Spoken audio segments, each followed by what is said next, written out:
In 2009, a group of friends, driven by a shared desire to bring joy to children, started the Donate a Doll project.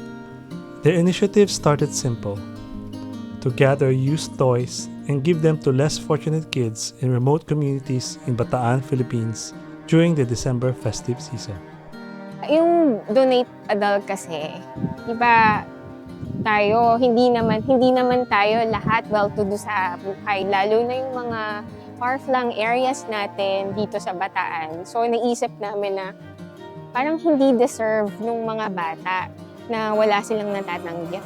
Parang ang unfair ng mundo na yung Christmas is for everyone, Christmas is for kids especially, pero hindi lahat nakakatanggap ng regalo. So doon talaga kami nag-umpisa sa toys na parang, sige, tingnan natin kung kaya natin.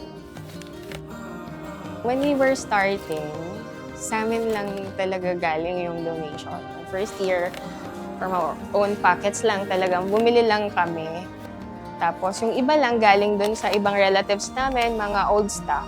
Hinahike lang namin. Medyo, before kasi sobrang lalayo nung distance from house to house. So kinakatok lang namin sila.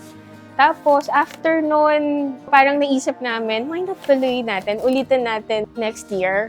Yun, lumaki na siya ng lumaki. Nakakataba ng puso yung buong experience sa loob ng 15 taon. Ang gusto lang talaga namin is masustain yung continue lang siya as long as we can. Normally, nag-start kami per months.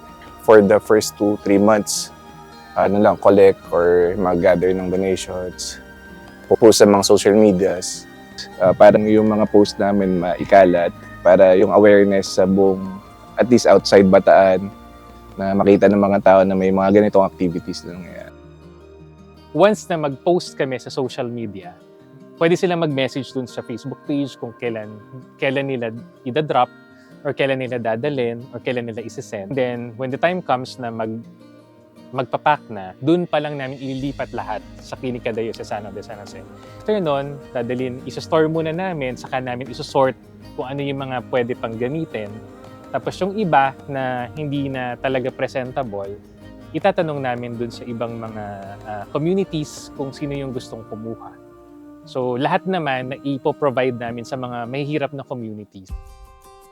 And as they continued to grow, the group went beyond donating toys, extending their support to meals, school supplies, groceries, and even organized a lot of memorable events for the children.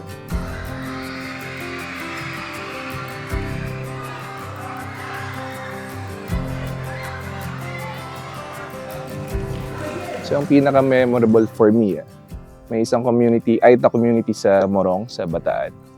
So, may hike siya. Tapos, dinala namin si Jollibee mascot. Siyempre tayo, take for granted na si Jollibee, lagi naman natin nakikita. Pero kung nakita mo yung mga itsura ng mga faces ng mga bata, hindi mo ma-explain. Iba yung happiness nila. Bukod dun sa expression sa mga bata na tinitingnan namin, actually, yung saya na nabibigay ng ngiti nila, yun talaga ang mas nakaka-fulfill na pakiramdam. Kasi parang satisfied na sila, parang happy na yung Christmas nila eh. Yung ma-feel lang nila na kahit na hindi namin sila kilala, walang relationship, parang ma-feel nila na valuable din sila. Saka yung ma-feel nila yung spirit ng Christmas also. Nakita namin na masayang umuwi yung mga bata sa kanya-kanyang mga bahay. So, gives us a sense of a hope din na gagawin din nila, pagtanda nila, gagawin din nila sa mga bata in the future. Gusto ko lang magpasalamat sa lahat ng tumulong sa amin, mga donors namin, mga volunteers namin. Hindi kami tatagal ng 15 years kung wala kayo kasi hindi namin kaya.